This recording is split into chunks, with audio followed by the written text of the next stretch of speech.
Welcome to इंटेलेक्टस chemistry. मैं पुनीत दुबे आप सभी का स्वागत करता हूं। आज की इस वीडियो में हम लोग जानेंगे आयरन के बारे में।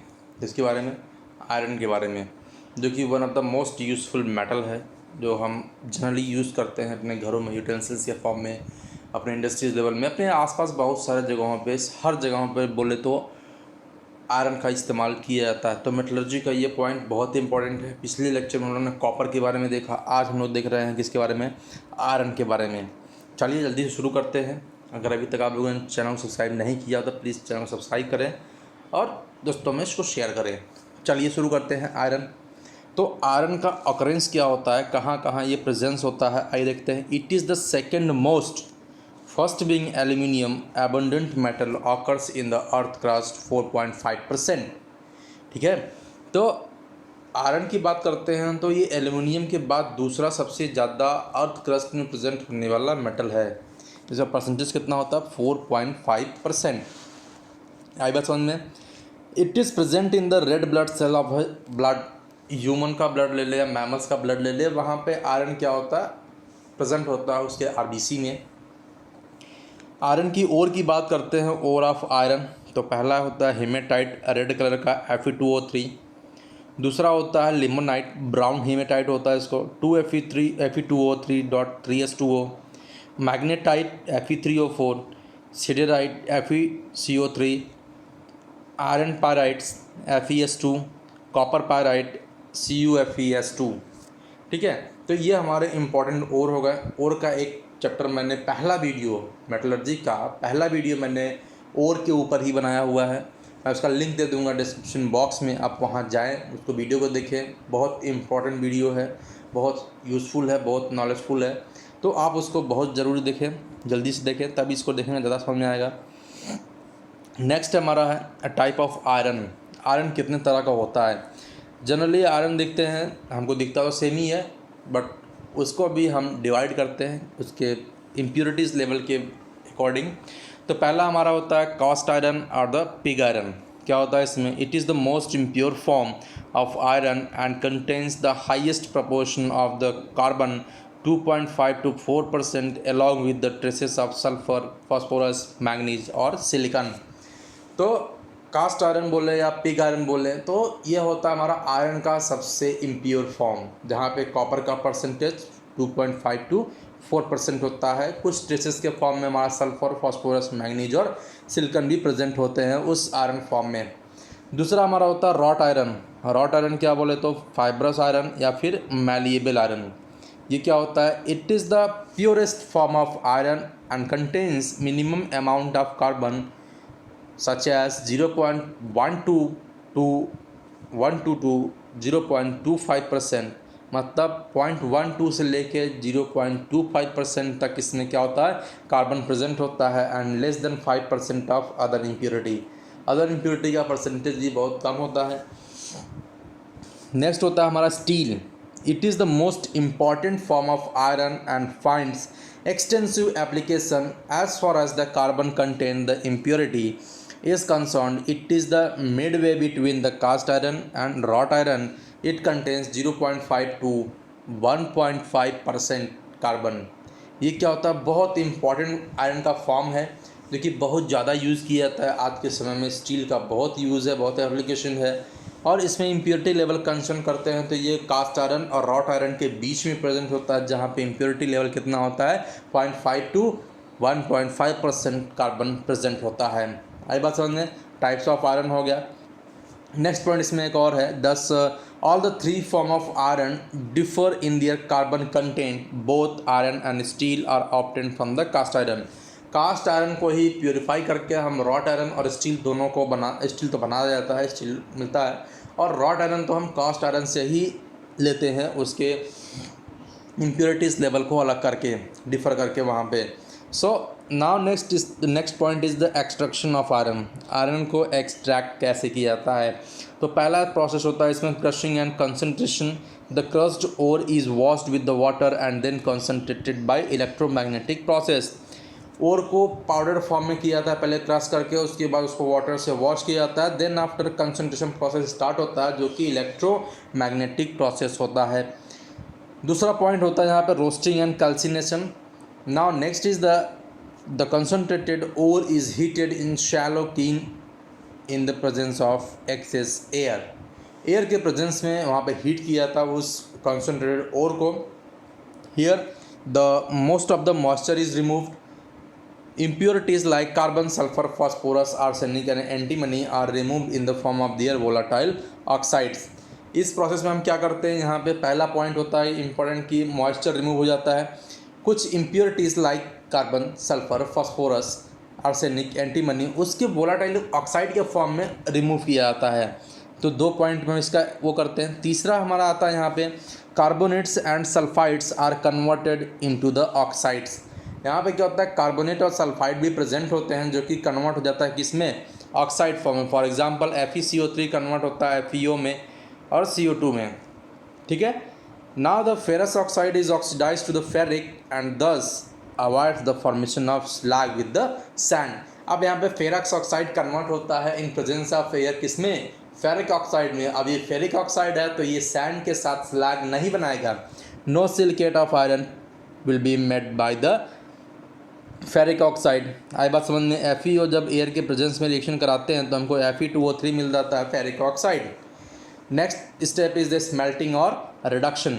ये क्या होता है, the calcined ore 8 part mixed with the coke reducing agent 4 part and the limestone of flax 1 part is reduced in the blast furnace। मतलब कि कैल्सिन और अभी तक हम लोगों ने जो भी प्रोसेस किया कंसंट्रेशन के बाद रोस्टिंग एंड कैल्सिनेशन, उस स्टेप का और निकाल के हम उसका 8 पोर्शन ले लेते हैं और उसके बाद रिड्यूसिंग एजेंट जो कि हमारा कोक है उसके साथ मिक्स करते हैं 4 पार्ट में। और उसके बाद लाइमस्टोन एक फ्लक्स की तरह काम करता है, उसका 1 पार्ट लेके रिड्यूस किया जाता है किसमें, ब्लास्ट फर्नेस में। ब्लास्ट फर्नेस क्या होता है आगे फिगर में हम लोग देख लेंगे। Since the blast furnace has the different temperature at different zones, different reactions takes place in different zones। चूँकि ब्लास्ट फर्नेस क्या होता है, ऐसा फर्नेस है जिसमें कई सारा टेम्परेचर, उसके जोन डिवाइड है, हर एक जोन में अलग अलग टेम्परेचर होता है, टेम्परेचर रेंज होता है। According to that temperature range different reactions taking place in that zone.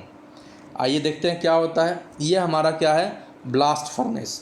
Blast furnace की बात करते हैं तो यहाँ पे तो प्योर मिलता है। हम ऊपर से जब ओर को डालते हैं तो वहाँ से शुरू होता है, पहले 400 डिग्री का जोन होता है, उसके बाद अलग उससे हाई जोन होता है, उसके बाद सबसे ज़्यादा 1800 डिग्री सेंटीग्रेड का जोन होता है। तो यहाँ पे जोन डिवाइड है, यहाँ पे कम टेम्परेचर है, या इससे ज़्यादा है, उससे ज़्यादा है, सबसे ज़्यादा। ठीक। तो यहाँ पे ऊपर माउथ होता है, यहाँ से हम क्रस्ड ओर को डालते हैं along with Coke and limestone. यहाँ से हॉट वेस्ट गैसेस पास करते हैं और यहाँ से यहाँ से निकलता है हवा, हम नीचे से ब्लो करते हैं जिससे टेम्परेचर ऊपर जाता है, रिएक्शन होती है, बत्ती जलती है। स्टील लाइन होता है, यहाँ पे हीट रेजिस्टेंट बाहर लगी होती है, इससे हीट बाहर न निकलने पाए।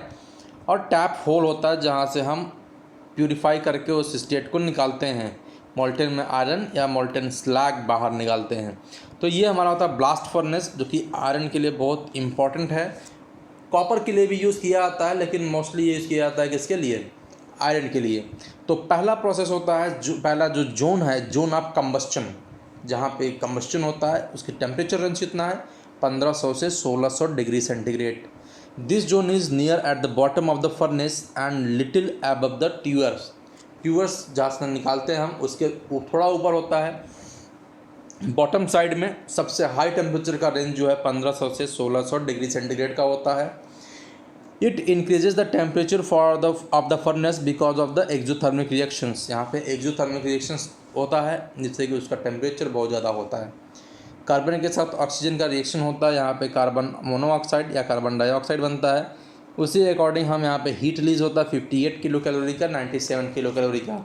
तो एक्सोथर्मिक रिएक्शन है, it will be high temperature. Okay, next is the zone of fusion. Fusion zone का टेम्परेचर कितना होता है, 1200 से 1500 degree centigrade. It is just above the zone of combustion. Zone of combustion से थोड़ा ऊपर होता है, जस्ट ऊपर होता है।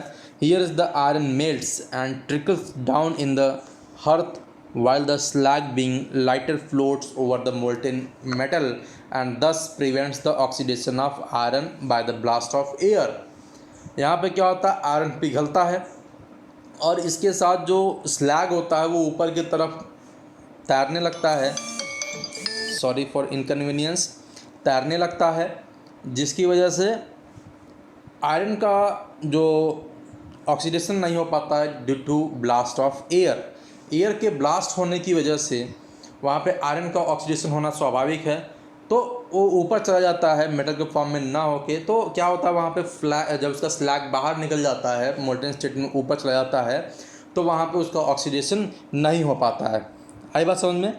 चलिए नेक्स्ट हमारा जो है जोन ऑफ हीट एब्जॉर्प्शन और द स्लैग फॉर्मेशन। क्या हुआ यहाँ पे, हीट का एब्जॉर्प्शन होता है या फिर स्लैग फॉर्मेशन होता है। टेम्परेचर कितना होगा, 800 से 1200 degree centigrade. Now this is the middle part of the furnace. Here the rising CO2 is reduced to the carbon monoxide. यहाँ पे क्या होता है, जो CO2 गैस निकली हुई है वो CO2 गैस रिड्यूस होता है किससे, कार्बन मोनोऑक्साइड में। और एनर्जी कितना कंज्यूम होता है, 39 किलो कैलोरी। तो हीट एब्जॉर्ब हो रहा है, तो क्या होगा, धीरे धीरे टेम्परेचर कूलिंग डाउन की तरफ चला जाएगा। Now the reaction is being endothermic lowers the temperature of the zone. Endothermic होने के बाद क्या होगा, वहाँ पे उस जोन का टेम्परेचर डाउन होना शुरू होगा और धीरे धीरे उसका टेम्परेचर भी कम रेंज में आना शुरू हो जाएगा। Now the limestone decomposes forming the calcium oxide which reacts with the SiO2 forming the slag. अब यहाँ पे क्या हो रहा है, कैल्शियम ऑक्साइड SiO2 के साथ रिएक्शन करके स्लैग बनाएगा। क्या बनाएगा, calcium silicate. Now CaCO3 limestone is converted to the calcium oxide. Now this calcium oxide reacts with the SiO2 means silica, और ये क्या फॉर्म करेगा, CaSiO3 means calcium silicate which is slag बन जाता है। नेक्स्ट हमारा है zone of reduction, temperature 300 to 700 degree centigrade. It is near to the top of the furnace. Here the calcined ore is reduced to the iron by rising the carbon monoxide. यहाँ पे हम Fe2O3 ferric oxide का reaction कराते हैं, carbon monoxide का reaction करता है, यहाँ पे क्या मिलता है, आयरन ऑक्साइड। सेम प्रोसेस है, तो ये रिवर्सिबल रिएक्शन होता है, दोनों रिएक्शन एक जैसा ही है। यहाँ पे कार्बन डाइऑक्साइड बाहर निकल जाएंगे। अब क्या यहाँ पे है, आयरन ऑक्साइड रिएक्शन करता है कार्बन मोनोऑक्साइड के साथ, और यह हमें क्या दे देता है, आयरन, मेटालिक आयरन, और CO2 गैस किस कहाँ निकलती, बाहर निकल जाती है। Now to retard the backward reaction, supply of excess of carbon monoxide is maintain by the following reaction. अब रिएक्शन रिवर्सिबल ना हो, जिससे कि मेटालिक और जो मेटालिक आयरन जो हमको मिल रहा है वो फिर से ऑक्साइड फॉर्म में न कन्वर्ट हो, वहाँ पे हमको एक चीज़ मेंटेन करनी पड़ेगी। वो क्या है, कार्बन मोनोऑक्साइड का अमाउंट, उसको हम मेंटेन कर ले गए तो ये रिएक्शन यूनिडायरेक्शन हो जाएगा। तो क्या हुआ, आयरन ऑक्साइड से कहाँ कन्वर्ट हो रहा है, आयरन के फॉर्म में, मेटालिक आयरन के फॉर्म में कन्वर्ट हो जाएगा। It will never revert back, मतलब बैकवर्ड रिएक्शन को हमने रिटार्ड कर दिया। ठीक, तो CO2 के साथ कार्बन का रिएक्शन करके कार्बन मोनोऑक्साइड देने की रिएक्शन को हमें मेंटेन करना है, वो रिएक्शन अपने आप मेंटेन हो जाएगा। Since the temperature of this zone is too low to melt iron, now the metal produced is known as the spongy iron. यहाँ पे इस जोन का टेम्परेचर कितना है, 300 से 700 डिग्री सेंटीग्रेड, जो कि थोड़ा कम है आयरन को मेल्ट करने के लिए। तो यहाँ पे क्या होगा, जो आयरन मेटालिक फॉर्म में प्रेजेंट है वो किस में हो जाता है, स्पॉन्जी आयरन। थोड़ा लूज होता है but it will not melt, तो कैसा हो जाएगा, स्पॉन्ज जैसा लूज हो जाएगा। ठीक, नेक्स्ट हमारा जो पॉइंट आता है वो क्या है, प्रॉपर्टीज़ ऑफ कास्ट आयरन और the pig iron. Pig iron या कास्ट आयरन का प्रॉपर्टी क्या होता है, carbon is present partially as free carbon in the form of the graphite और the partially in the form of the iron carbide. इसमें क्या होता है, कार्बन कार्बाइड के फॉर्म में या फिर फ्री कार्बन के फॉर्म में प्रेजेंट होता है। जो कार्बाइड के फॉर्म में आयरन प्रेजेंट है उसको बोलते हैं सीमेंटाइट। ठीक है, एग्जाम में कभी वही पूछ देता है, जब पेपर थोड़ा टफ करना होता है तो क्या पूछ देता है, व्हाट इज सीमेंटाइट। अब आप बताइए सीमेंटाइट क्या होता है, बताइए उनको, आयरन का कार्बाइड फॉर्म होता है। Next point, due to the presence of impurities its melting point is low 1100 to 1250 degree centigrade. इसकी मेल्टिंग पॉइंट कम हो जाती है। The molten iron expands on solidification and hence it produce good casting. ठीक है। Molten iron मतलब पिघला हुआ मेटल आयरन का जो है वो जब सॉलिडिफाई होता है तो एक्सपैंड करता है और ये प्रोड्यूस करता है गुड कास्टिंग, कास्टिंग अच्छा हो जाता है इसका, ठीक है। चलिए, now it does not rust easily, ये आसानी से मूर्छा नहीं लगता इसमें, आसानी से रस्ट नहीं होता इसमें। It can neither be tempered nor be magnetised, इसको हम कुछ टेम्परिंग नहीं कर सकते, इसमें कोई छेड़छाड़ नहीं कर सकते, और इसको हम आसानी से या बोले तो मैग्नेटाइज भी नहीं कर सकते, इजीली नहीं होता है। Due to high carbon content it is hard and brittle therefore can not be easily welded, ये आसानी से वेल्डेड मतलब मुड़ा नहीं जा सकता, आसानी से वेल्ड नहीं कर सकता। क्यों? क्योंकि यहाँ पे हाई कार्बन कंटेंट होता है और इसीलिए यह हार्ड होता है और ब्रिटल होता है। ब्रिटल होने का मतलब है जरा सा इसको वेल्ड करेंगे तो ये टूट जाएगा, it will be broken. Now next is the it possesses very little ductility, इसमें डक्टिलिटी बहुत कम होती है, मतलब इसमें जो तम्यता होती है कि किसी चीज़ को मोड़ के, खींच के, तान के, पीट के कोई यूटेंसिल्स बनाया जाए, कोई मटेरियल बनाया जाए, तो ये प्रॉपर्टी इसके में बहुत कम होती है at this stage, means caste iron का जो है। अब देखिए कास्ट आयरन का जो ओर होता है उसका आयरन का यूज़ क्या होता है। It is used for the small casting, for railings, hot water pipes, electric poles, Bunsen burner base and many other purposes which where the strain is minimum, ऐसे चीज़ों को बनाने में यूज़ किया था जहाँ पे स्ट्रेन की बहुत कम आवश्यकता होती है, वहाँ पे इसको यूज़ किया था। जैसे रेलिंग बना लेते हैं और पाइप बना लेते हैं, इलेक्ट्रिक पोल बना लेते हैं, तो उसका वहाँ पे यूज़ किसका करते हैं, कास्ट आयरन का। Wrought iron and steel are manufactured from the cast iron, steel और रॉट आयरन की बात करते हैं तो ये भी कहाँ से बनता है, कास्ट आयरन से ही बनता है। Now next is the refining, अब हम आयरन की रिफाइनिंग कैसे करते हैं। Manufacture of wrought iron, wrought iron को कास्ट आयरन से बनाना है। It is manufactured in a special type of reverberatory furnace called as the puddling furnace, the hearth of which line with the hematite, ठीक है। तो यहाँ पे cast iron का जो यूज़ है रॉट आयरन को बनाने में, सो कहाँ किया जाता है, एक स्पेशल हमारे पास फर्नेस होता है जिसको बोलते हैं रिवर्बरेटरी फर्नेस, या फिर you can say that pudding furnace, ठीक है। और इसके हर्थ के जो कोटिंग होती है किसकी होती है, लाइन किया जाता है हीमेटाइट का, ठीक है। चलिए, the impurity of pig iron are rapidly oxidised by the oxygen of haematite, oxides of carbon and sulfur being volatile escape, while those manganese, silicon and phosphorus forms the slag। यहाँ पे क्या होता है, पिग आयरन में जो impurity है वो easily oxidise हो जाते हैं, तो ऑक्साइड क्या करता है, कार्बन और सल्फर का निकल जाते हैं, गैस के फॉर्म में निकल जाएंगे, CO2 के फॉर्म में, CO के फॉर्म में, या फिर सल्फर डाइऑक्साइड के फॉर्म में। लेकिन कुछ जैसे कि मैंगनीज का हो गया, सिलिकन का हो गया, फास्फोरस का हो गया, ये क्या बना लेते हैं, स्लैग बनाते हैं। तो कार्बन का रिएक्शन जब हम आयरन के साथ कराते हैं तो यहाँ पे मेटालिक आयरन मिलता है, यहाँ भी मेटालिक आयरन, सल्फर के साथ मैंगनीज के साथ रिएक्शन कराते हैं तो वहाँ भी मेटालिक मिल रहा है। उसके बाद मैंगनीज ऑक्साइड के साथ रिएक्शन कराते हैं SiO2 का, तो ये बनाता है स्लैग, सिलिकेट बनाता है यहाँ पे, कौन, मैंगनीज सिलिकेट, ठीक। सिलिकन का रिएक्शन जब हम Fe2O3 से कराते हैं तो यहाँ बनता है Fe2O3 बनता है, ठीक। और उसके बाद ये प्योर आयरन दे के SiO2 सिलिकेट बना लेता है, यहाँ पे सिलिकेट के फॉर्म में स्लैग बाहर निकल जाता है, ठीक है। तो ये हमारी रिएक्शन है, यहाँ पे कुछ इम्प्योरिटी ऑक्साइड बनाती हैं, कुछ स्लैग बनाते हैं, और उस तरह से हमको यहाँ पे प्योर आयरन मिलता है। At this stage it is taken out in the form of the balls, and these balls are hidden under the steam hammers to squeeze out as much of the slag is possible. The obtained product is wrought iron। अब हमको जो ये metal मिला है वो ball के form में मिलेगा और उसको बीट किया जाता है, उसको पीटा जाता है स्टीम हैमर से, ठीक है। स्टीम हैमर से इसको पीटा जाता है और वहाँ से जो हमारा स्लैग है जितना पॉसिबल हो सके स्क्वीज आउट करने की कोशिश करते हैं, किसको, स्लैग्स को। और उसके बाद जो हमको प्रोडक्ट मिलता है वो प्रोडक्ट क्या होता है हमारे यहाँ पे, रॉट आयरन। इस तरह से हम रॉट आयरन बनाते हैं, किससे, पिग आयरन से। अब देखते हैं properties of wrought iron. Cast iron देख लिया, पिग आयरन देख लिया, अब देखते हैं wrought iron. It is extremely tough and melts at 1500 degree centigrade. It is highly malleable and ductile. अब इसमें क्या हुआ, वो स्ट्रेंथ आ गई है कि इसको अब मोड़ा जा सकता है, वेल्ड किया जा सकता है, तो मैलिएबिलिटी भी आ गई और डक्टिलिटी भी आ गई। Now the presence of slags MnSiO3 and FePO4 makes it tough and resistant towards the rusting और रेजिस्टेंट टूवर्ड्स द रस्टिंग।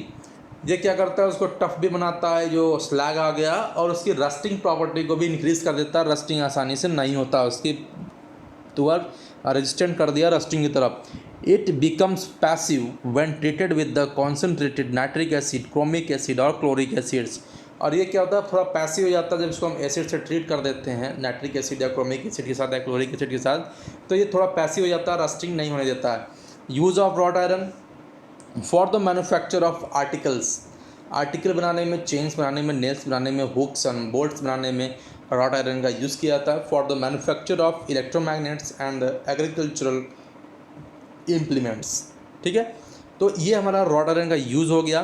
बहुत अच्छा यूज़ है, पिग आयरन का तो कम यूज़ है, लेकिन रॉट आयरन का यूज़ बहुत ज़्यादा है। उससे भी ज़्यादा यूज़ आएगा जब हम बात करेंगे स्टील के बारे में।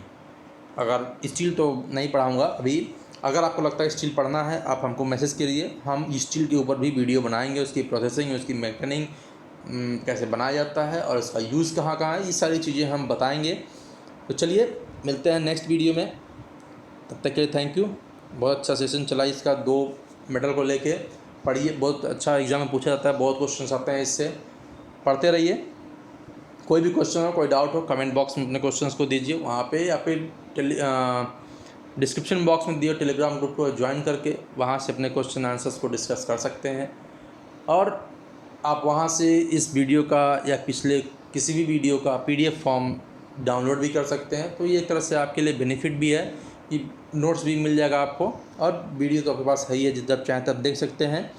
चलिए मिलते हैं फिर नेक्स्ट वीडियो में। अगर वीडियो पसंद आए तो लाइक करें, शेयर करें और सब्सक्राइब करें, बेल आइकन को जरूर सेट करें ताकि हर वीडियो का नोटिफिकेशन आप तक पहुंच सके। तब तक के लिए thank you, have a nice day.